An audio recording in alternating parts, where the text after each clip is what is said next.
So what I will talk about today is actually 4 things. There's 2 more modeling elements in BPMN that I want you to be able to know and use.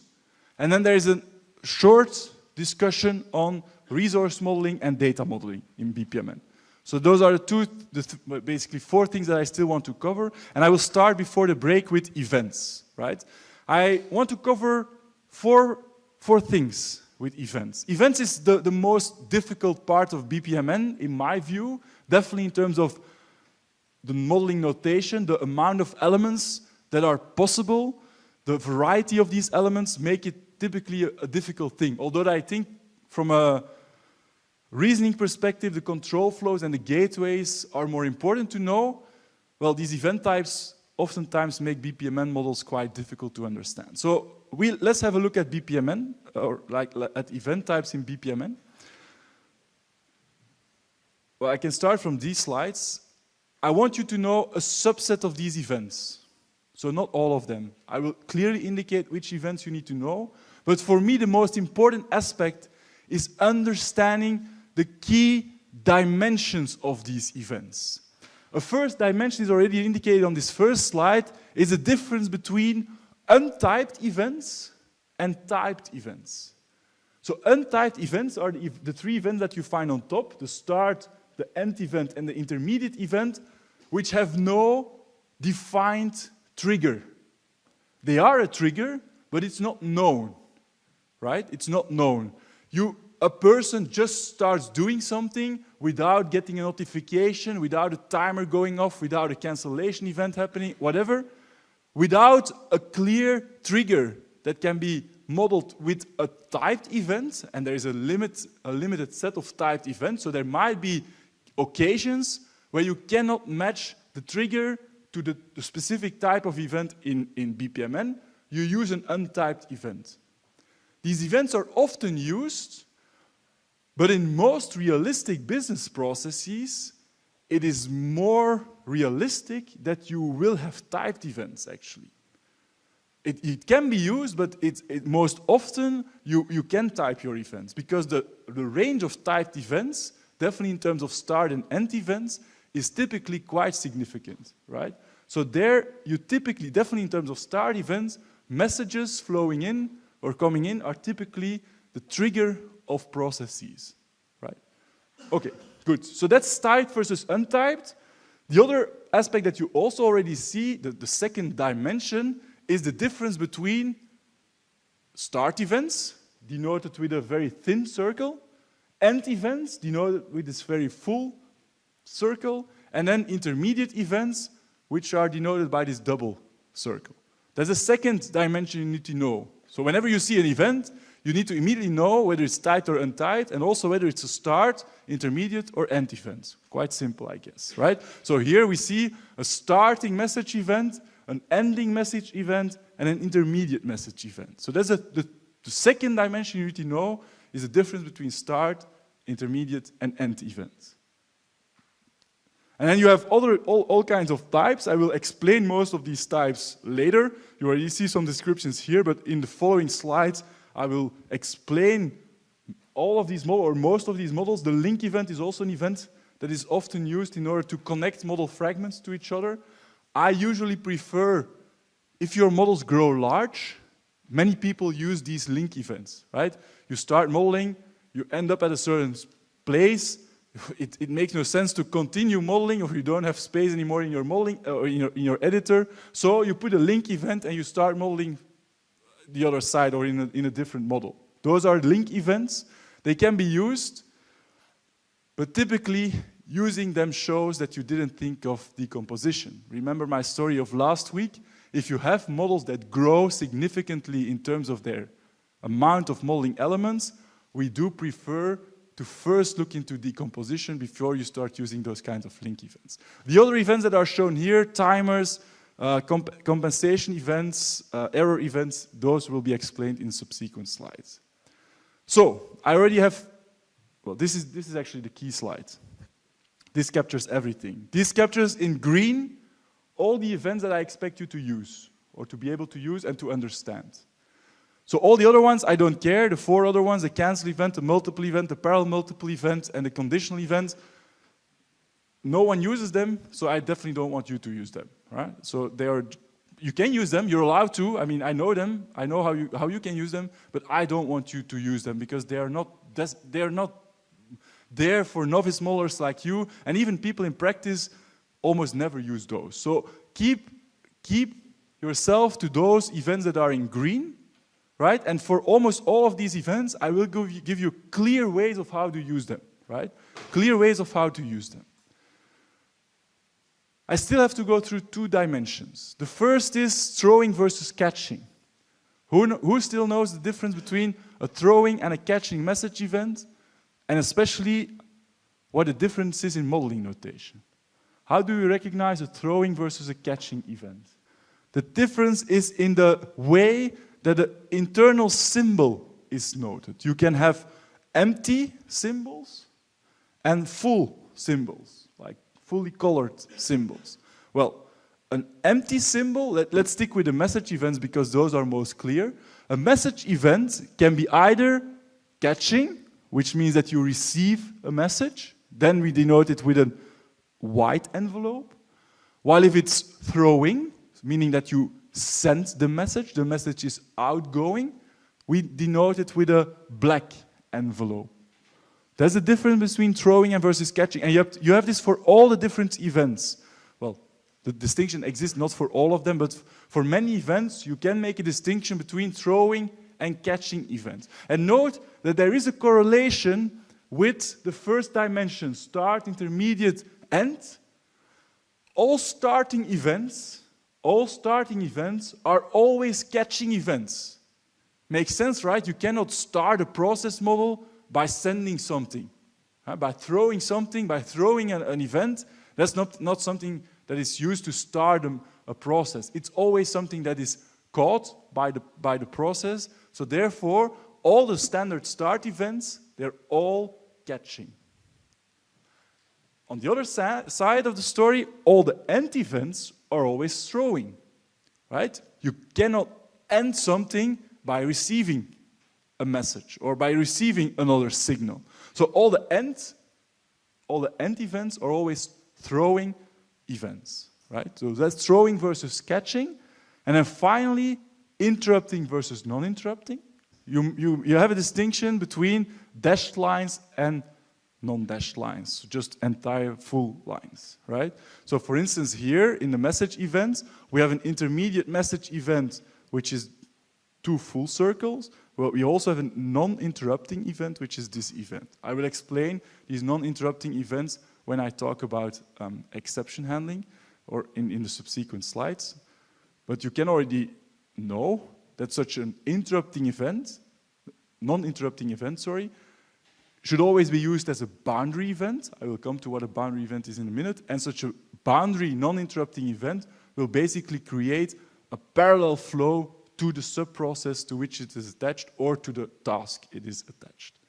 Let's look at this in some later slides. So to summarize, by example, you need to know how to use these events. You need to recognize them. You need to be able to name them correctly. If I'm in this model, you need to be correctly stating that this is a catching start message event, right?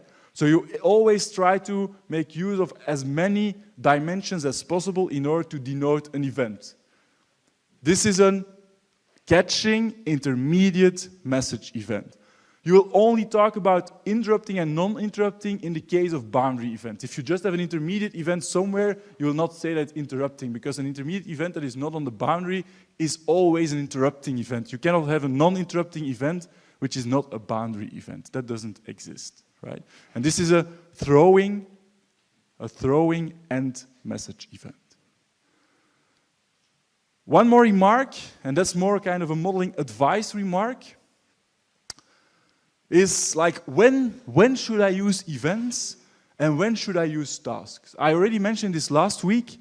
I already mentioned to you that basically we assume that an event is something instantaneous, something that happens immediately without delay, and it also takes no time, as I define it, while a task or an activity is something that is active, that takes some time, where a resource is deployed in order to execute it, right? So that's the key difference. But in many, many contexts, this is underspecified, and the modeler has a choice to use the different notations. In some contexts, it is not.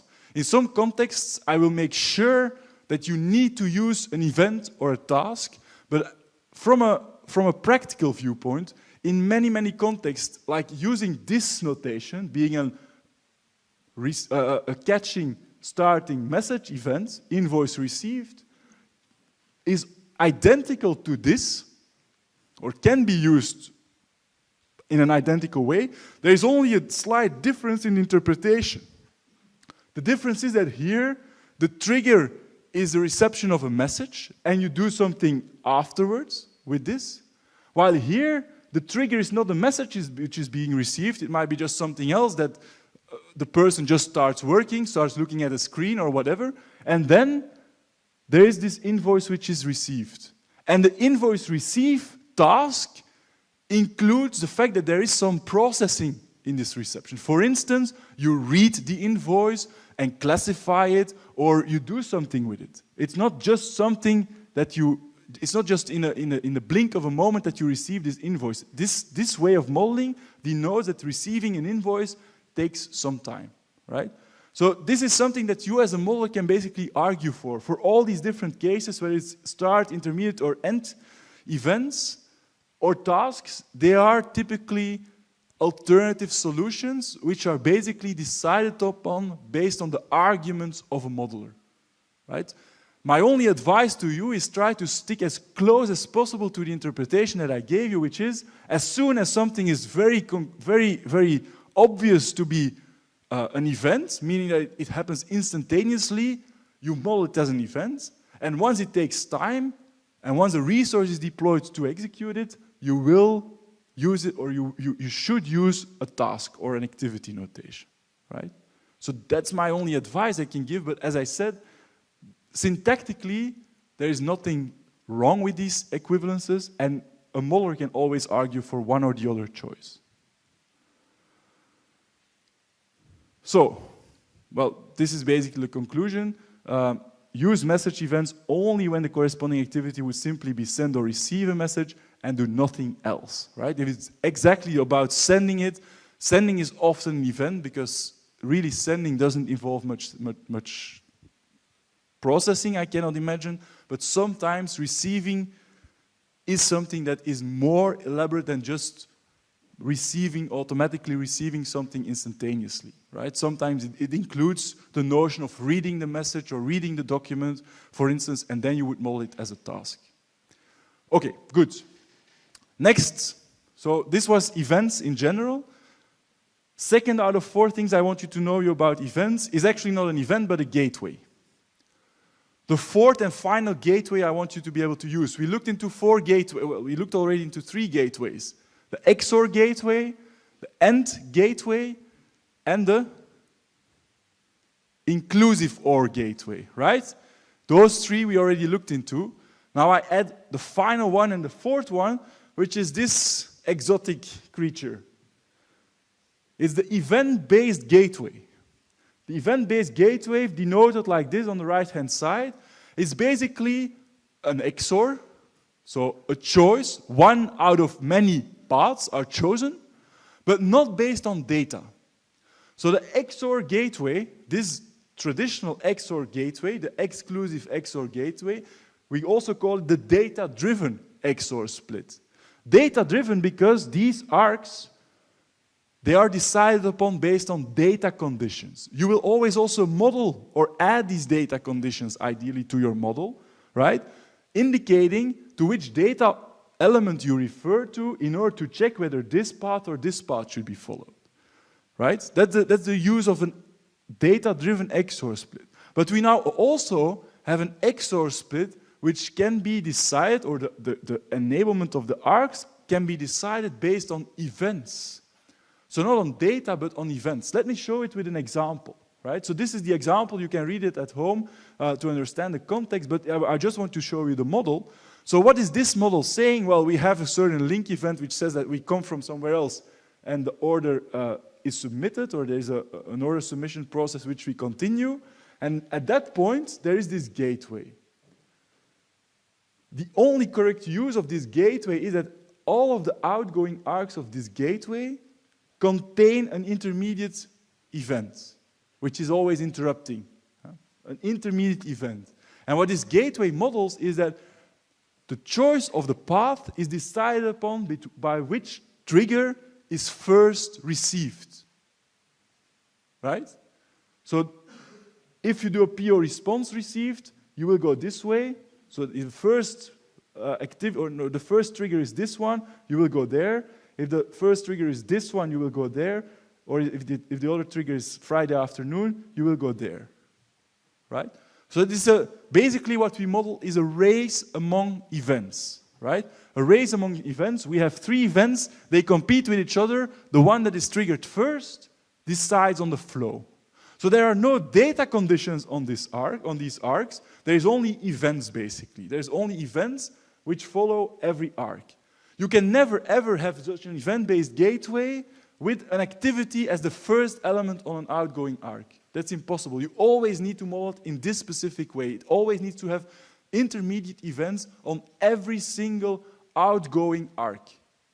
No other choices. It always needs to be a catching intermediate event. A timer event, a message event, an error event, doesn't matter, but it needs to be a catching intermediate event. And then you model this race amongst events. And that's how you use this event-driven XOR gateway. Any other use of this gateway is syntactically wrong. So you cannot just substitute this and then put data conditions there or see it as an inclusive gateway. That's also something that many students kind of don't realize. This little symbol inside and the fact that it's double-lined, it means that it's an event-driven XOR split and not an inclusive gateway. Many people make a mistake to interpret this as an inclusive gateway. Or to understand that it's a gateway that should be used with events, but you still would interpret it as an inclusive gateway, meaning that you could take multiple paths, which is also not the case. This is an exclusive gateway, which means that you only can take one of the outgoing arcs. Okay? So that's the event-driven XOR split. The joining such a split is typically done by a regular XOR split. You can also use the same split to join paths, but typically that's not done, and you typically join these paths by means of an XOR gateway. That's the typical usage. All right. Then I come to boundary events. Boundary events are intermediate events that you attach to the boundary of tasks or sub-processes. You have 2 flavors of them. That's what I mentioned just a couple of minutes ago. You have interrupting boundary events and non-interrupting boundary events. These boundary events are always intermediate, so always double-lined, but you can have them in the dashed flavor or non-dashed flavor. The non-dashed means that the task or the sub-process to which they are attached is interrupted, which means is immediately stopped, and only the flow that exits the event, the intermediate event, the boundary event, is being continued. When you have this flavor, the non-interrupting flavor, you don't interrupt the task or the sub-process to which it is attached, and you create a parallel flow. So if you have an outgoing arc here, you will create this path in parallel to the main process. Let's have a look at an example. Here you see an example. So here you see the clear difference between the 2 types of events. We have a purchase order receive event, and then a task check stock availability. So the context is, well, you receive an order, you need to check whether in your warehouse you have these products available. So this is a task that can take some time, right? Can take a couple of hours if your people are very inefficient. What you will do is you start that task. Within the context of this execution of this task, events can happen. And 2 of them are of interest, particularly new customer details received. So as soon as the customer would send new customer details, this event is triggered, or an order cancellation is received. If you receive new customer details, regardless of what you do here, you will continue doing it, and you will at the same time start this sub-process, register new customer details. This sub-process will be executed in parallel to the main flow. So I can do this, keep doing this, even while I continue the rest of this flow. As soon as this path is enabled, it runs completely concurrently, so irrespective of the top main path control flow, right? So this is just a parallel path. This becomes a parallel path to the main flow. So it means if check stock availability ends, this path will still continue, even if it didn't finish before. The opposite holds for order cancellation request. This is an interrupting message event. So you interrupt the check stock availability, which makes that you don't continue here on this arc. So as soon as this event is triggered, this flow will never be executed. So this is really an XOR construct here. If this event is triggered, you will take this route. If it is triggered, it's there, right? It's almost like well, it's not an event-based decision, but it's a bit similar in the sense that this event decides on whether you go there or whether you go here, right? So that's the interrupting boundary message event. The interrupting boundary message event, which will decide on whether you go there or whether you do the handle order cancellation request. So that's the difference.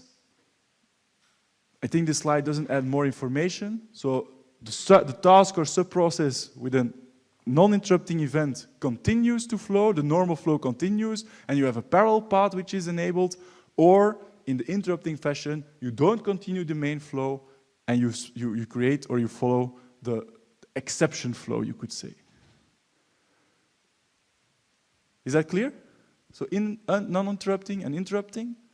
Final part before the break, event sub-processes. It's quite simple to explain if you understood the previous part well. So in the previous part, I explained you that I can have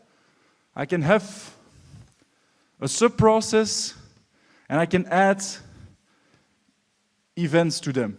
Uninterrupting or interrupting doesn't matter. I can add events to the boundary. Now my question is, suppose that I want these events to be applicable across my entire process. So suppose that I have a start event, I have all kinds of things, I have this sub-process, but I have other things here, I have lots of things before I actually end, right? And suppose that I want this new customer details received event. Suppose that I want this event to be applicable not only to this sub-process, but to the entire lifespan of a process instance. How would you model it? One way could be add it to every single activity. So this event, well, I recreate it here for this activity. I do it everywhere in my model. But that's obviously not efficient. And that's why these event sub-processes exist. So an event sub-process is basically the same concept as a boundary event, but attached to the main flow, to the main process. So it's basically that you would draw a sub-process around your entire process and add a boundary event. But instead of doing that, we will basically model or use BPMN notation differently. We will use this event sub-process. This is a non-interrupting event sub-process, so it's basically non-interrupting because this is a dashed starting event. In my categorization of events in one of the previous slides, you can go back to it. It's a separate column. You can have different types of starting events of non-interrupting event sub-processes. Well, these non-interrupting event sub-processes are denoted by such an event. And this means that this order inquiry received event can be received at all times during my process, during my main process. And whenever it is received, this process is being executed in parallel to the main flow. In parallel because this event is a dashed line, so it's non-interrupting. I can also have an event subprocess which is interrupting, by the way. Then you would just change this to a full circle. Then you would have the same thing as this event attached to this notation. So it would interrupt the main flow. So it's also this dashed line, so this dashed line, but with a marked circle, a full circle, instead of a dashed line. So that's an event subprocess. It's as simple as that. The same kind of thing as a boundary event, the same notion as a boundary event, but not attached to a particular task or subprocess, but possible across the entire lifespan of a process, right? So it would be the same thing as we have this order inquiry received event attached as a non-interrupting boundary event to all of my activities here in this process. Would be almost similar. But it's a better notation to do it like this. That's an event subprocess. So exception handling is a final thing that I want to mention. Basically, it comes down to 3 different ways of doing exception handling in BPMN. The first exception handling method is actually not really handling an exception, but it's a terminate event. The terminate event is a particular type of event that can be used. It's an end event, always an end event. It only exists in an end event fashion, which basically has the functionality to stop the entire process. But not only just stop the entire process, but make sure that all the concurrent parts that could be going on, so all the parallel paths which might be activated, are also stopped. A regular end event does not do that.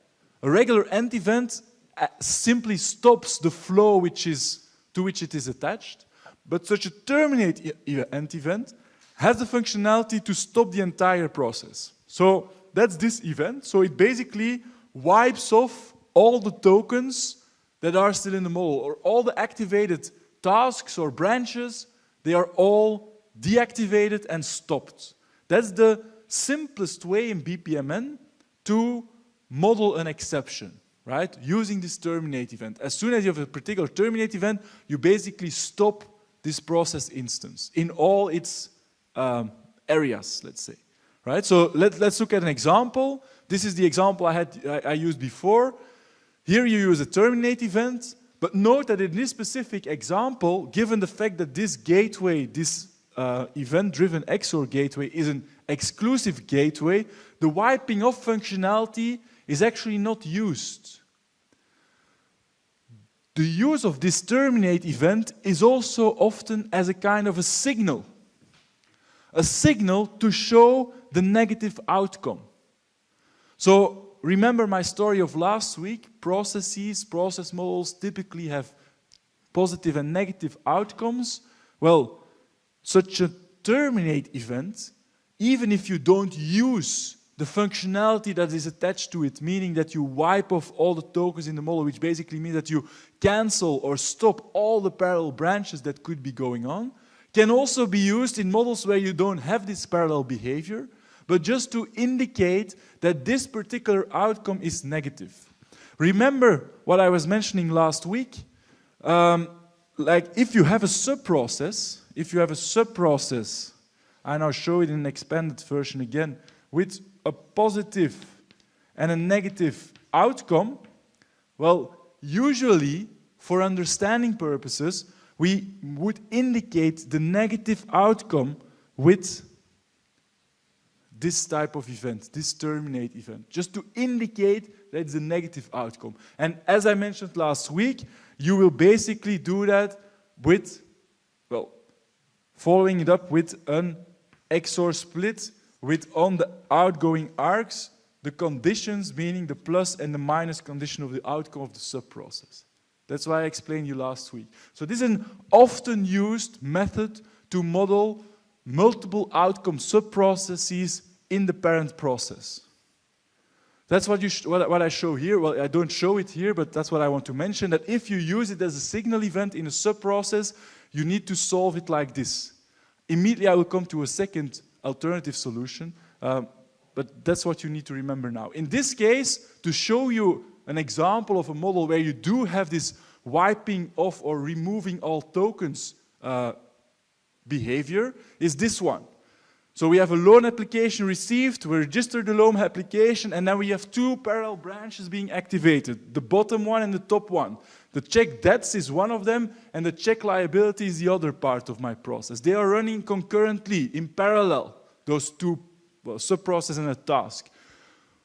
Oftentimes, this check debts will happen very quickly, suppose, and if you have high debts, you will basically reject home loan, and you will have this event fired, right? So this terminate event will fire, and basically what it will do is it will stop this check liability subprocess. So the wiping off functionality will happen to this check liability subprocess. What I want to point out is that this wiping off functionality in a hierarchical structure of a process only works downwards.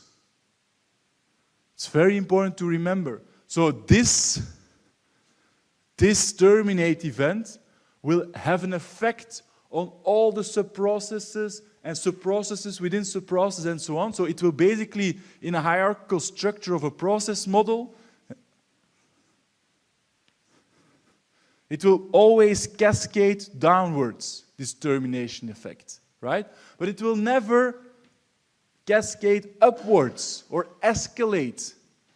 It will never do that. So in my example here, I have this terminate event in my sub-process. It will not cancel the parent process instance. It will only cancel, suppose that I have sub-processes here, they will be cancelled as soon as I have this terminate event, but not the parent process, right? Is that clear? So such a terminate wiping off functionality only works downwards in a hierarchical process structure. It never works itself upwards, right? That's important to remember. So here you see a clear example of a terminate event which stops or kills the sub-process check liability, and any sub-process is part of that sub-process, but it doesn't necessarily stop other parts of the... I mean, if this would be a sub-process on its own in a larger structure, it will not stop its parent process. Yeah? Okay. Second method, boundary events. This is the most used and also the most versatile way of modeling exceptions in BPMN. You have three versions. Timeouts, modeled with the boundary timer event. External exceptions, modeled with boundary message events. And internal errors, modeled with boundary error events. Those are listed on this slide. You should use them in the right way, in the right context. So internal, external, and timeouts. It's not difficult to do. It's simple categorization of events, right? Most often, internal events are used, right? Are used typically also in a way that is complementary to what I mentioned here. So in a sub-process, oftentimes, what you do is make use of the combination of a throwing end event with a catching boundary event. So instead of modeling this, you can also easily model it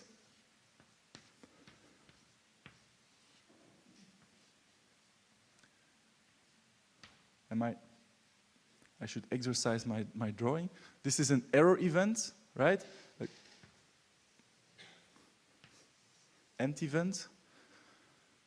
So this is almost the same or the same as what I draw there, but you don't solve it with an XOR, you solve it with a boundary catching error event. Yes? Yes. Or, not all of them, but the ones that I indicated, yes. You will need to know that that's an error event. But it's basically 9 symbols that you need to remember. 9. The ones that I showed you in the slide with all the events.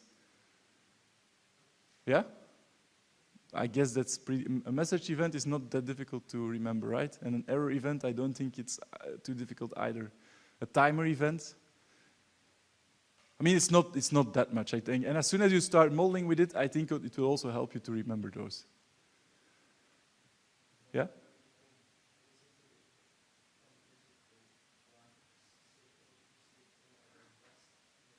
Yeah, but that's something you definitely should remember. That's why I explained it the way I explained it. You should know these dimensions very well. And if you just approach it from the dimensions, there are 4 dimensions. I mean, if you know these dimensions well, you can easily distinguish a certain symbol that you see, or you should also be able to use it. But as I recalled you last week, like I told you last week, on an exam, given the fact that it's multiple choice, I will not make you model. So on the exam itself, you basically have to recognize events, you don't need to use the events. But in the modeling exercise, you can rely on all kinds of materials outside to help you model. So that's fine. I mean, there I don't care where you seek your information to know which events to use. But on the exam, I expect that I give you a model. I expect that if I talk about an error event, you know which event I refer to. I think that's pretty clear. And also, I mean, as I said, it's only 9 different types of events that you need to know, including the untyped, so it means 8. I don't think that's too difficult to remember. Okay? So yes, but this is the alternative solution, or the alternative to the left-hand side model. So instead of using a terminate signal event, you can also simply use an end error event combined with a boundary event. It's the same thing, or the same procedure, the same exception, you could say. The negative outcome is in this case modeled as an exception or an error event, right? It's the same meaning basically. You can use it interchangeably, but that's an often applied approach in order to model exceptions in subprocesses by modeling them as end events combined with interrupting boundary error event, which catches this throwing of this error event. So they are always like combined in this way. So error events, here you see an example of it. You can read the text. So this is the starting model. We have external exceptions, which in this case, well, cancellation we also consider it as an exception. So therefore we call it an exception, an external exception. But here we will also add, for instance, the items not available exception. This is really a use case of this. So here we have an XOR choice added, which states that either items are available and you can continue, or the items are not available, which is this error event, end error event, and you combine it with the boundary event to make sure that you have an end event for the process, which is notification sent. Right? So this is an alternative way of modeling. Yeah, the text field, a small remark, but these text fields, they need to match to understand which events should be combined. In BPMN, we agree that you match the text field. So items not available and items not available. Okay, good. Final part, compensation handling. That's the most tricky of the 3 methods. Tricky, although you can basically only use it in one particular way. The compensation event is denoted like this. And you also have the intermediate catching one, by the way. So you have either a throwing intermediate or a throwing ending compensation event combined with a catching boundary event that is typically modeled on tasks or subprocesses. And it's always used in this particular way, which I will show with an example. You can read the text at home, but this is the example. So you'll always have a throwing event, in this case a throwing event cancel purchase order at the bottom of the model, combined with one or more catching events, corresponding catching events, which are then connected to something that we call the compensation handler. The compensation handler is a subprocess or a task which contains the functionality to roll back the activity that has been executed or has been partially executed. So in this particular case, we have the handle PO. The fulfill and pay PO consists of 2 parallel branches, payment and fulfillment. Well, as soon as the PO cancel received trigger goes off, so your customer cancels the purchase order, you need to roll back payment and fulfillment sub-processes. Fulfillment meaning you send the package, you need to call bpost and say like, oh, please return this package to me and don't deliver it to the person or to the organization I send it to. And payment could be you call the bank to resend the money, for instance. Huh? That could be the rollback. Well, those two sub-processes, they can also be tasks, but in this case they are sub-processes, are called compensation handlers. So the goods return and the reimbursement are called compensation handlers. They can also be regular tasks. In this case, I modeled them as a sub-process, but you indicate that they are compensation handlers with the compensation symbol. So it's also quite special. You add this compensation symbol. And in the control flow context, it means that this cancel PO event, this end event in my main process, is not the ultimate final trigger of the process. Because after this end event, you still perform, you can perform the compensation handlers. And the process will ultimately only stop after the final action or event of these compensation handlers is performed or executed, right? So that's a very, very specific way of modeling compensations in BPMN. It's a specific way of modeling, and you can basically only use it in the way that I show it here by an example. So with a throwing, you can also have this as an intermediate compensation event. So an intermediate throwing compensation event. I now show it with an end compensation event. But it will always match with a particular, or a set of particular intermediate boundary events which are connected with a dashed arrow to the compensation handler. It's a very, very strict way of using it. It's not as free as other events. You can use them in many, many different contexts, but these compensation events and compensation handlers are used in a very, very strict policy, or with a very, very strict regulation. Is that clear? Okay. Good. Two more things to go. First, resource modeling. Next, data modeling. I already explained last week that next to control flow, which we now covered in detail from start to end, the other main dimension of process models is resources. Resources, data is not that important. I will come back to it later, but the resources are key. If you will give me a solution for the model, for the modeling exercise, for the assignment, I expect that you use resources. It's by default something that we expect when we do process modeling. Resources are, as I show here, a key dimension. We have the resource dimension, the control flow dimension, and the abstraction, the case dimension, meaning that we can execute these process models. Well, the resource dimension is a core dimension of process modeling.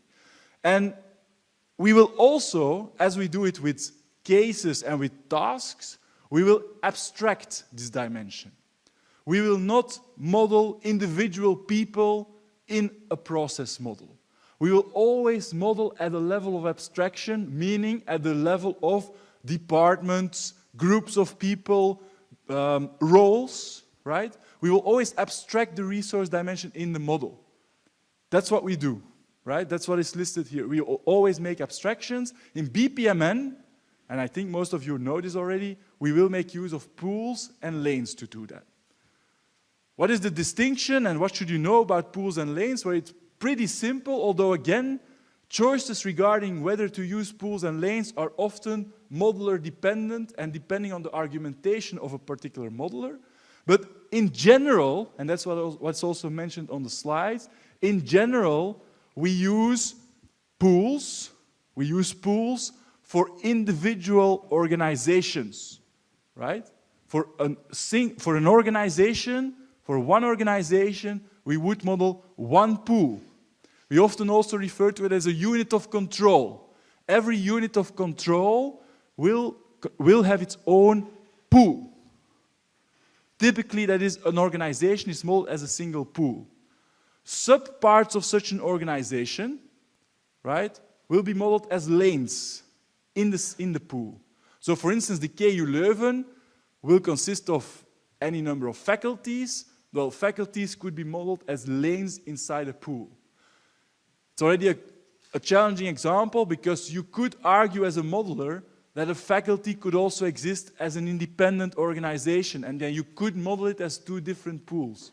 But the most strict interpretation of this is a single organization should be modeled in a single pool.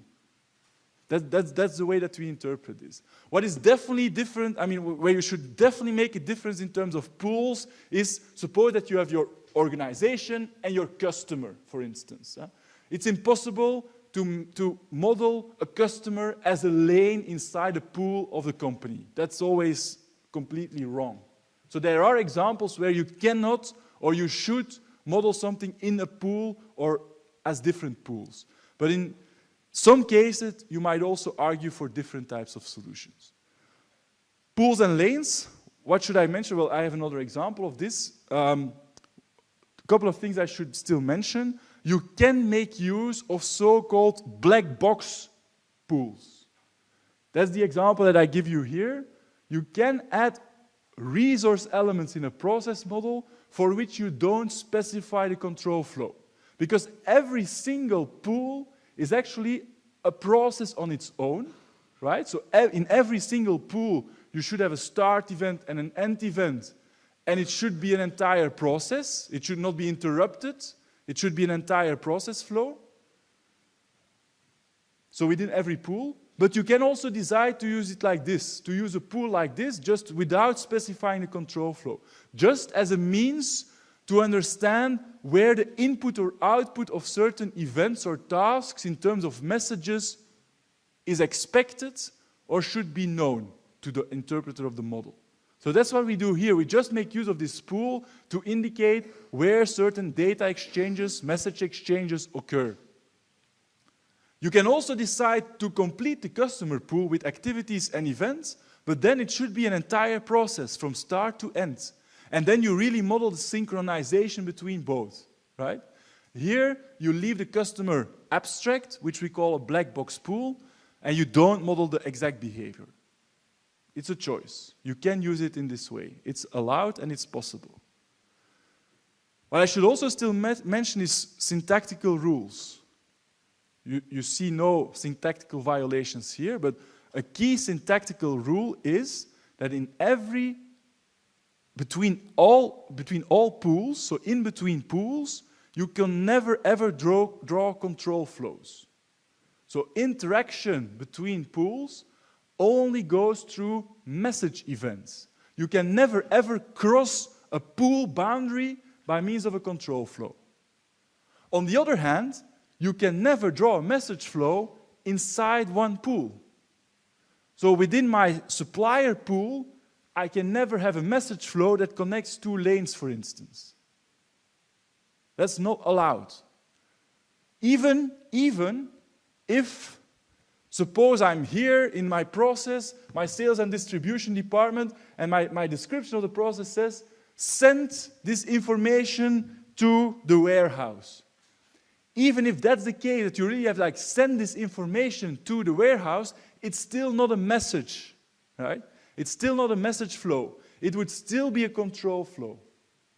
So passing on information between lanes does not occur through message flows, but will occur through data objects or through the control flow, right? So it will never ever be possible to connect tasks in one pool by means of message flows. That's impossible.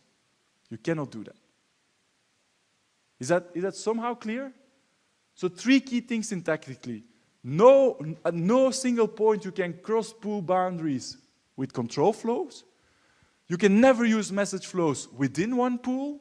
And thirdly, every pool should be a process on its own, meaning minimum one start event, minimum one end event, and a full not disconnected flow, right? Okay. Any questions regarding the use of resource elements? It's quite simple, actually. I don't have many examples. I will give you, after the data part, I will give you some information about a tool that I would like to use, or like you to use, to learn modeling with organizational elements. The use is not that difficult. You just have to stick to the syntactical rules and make use of it. I mean, it's not more difficult than that. We don't have other things than pools and lanes, right? But as I said, sometimes you can argue for different solutions in terms of choosing which organizational elements should be pools and which should be lanes. But if you stick to the main definitions, to the basic definitions, it's pretty simple. All right, finally, data objects. I can be very, very short about data objects. You can model them in BPMN. We have simple data objects, we have data stores. You can use them. They refer to either databases, for instance, a customer database or an invoice database can be modeled as a data store. You connect those elements by means of dashed arcs to the tasks they are relevant for. And relevancy is basically determined in whether you read information from a data object or you produce a data object or information within a data object, for instance, within a database. So the direction of the association is important in terms of either knowing whether the data input is an input for, or the data object is an input for your task, or whether it's an output, whether you change the data object. So that's one thing that you should know. It's also shown here with an example. What is key to understand is that for me, and also for many other people, the data perspective in BPMN is definitely subordinate to the two other dimensions, and you should be very careful in not modeling too much data aspects. Why? Well, because you can easily complicate your model a lot, and typically these data elements don't really matter for understanding the process. Sometimes they do, and then you try to model them, but my advice to you is to only use data objects whenever the data object is important enough to be added so that you better understand the process. But for instance, in this case, I find it quite ridiculous to add it because we already in our tasks talk about confirm order and reject order. I mean, the fact that there is an order data object attached to these tasks is quite trivial to understand. So in that case, I would never model the data object explicitly. You can do so, but if you would do it consistently, you will basically blow up your model with data elements in many cases, or connect all the tasks to a single data element, which also doesn't make a lot of sense. So I would be very careful with adding data elements to your model.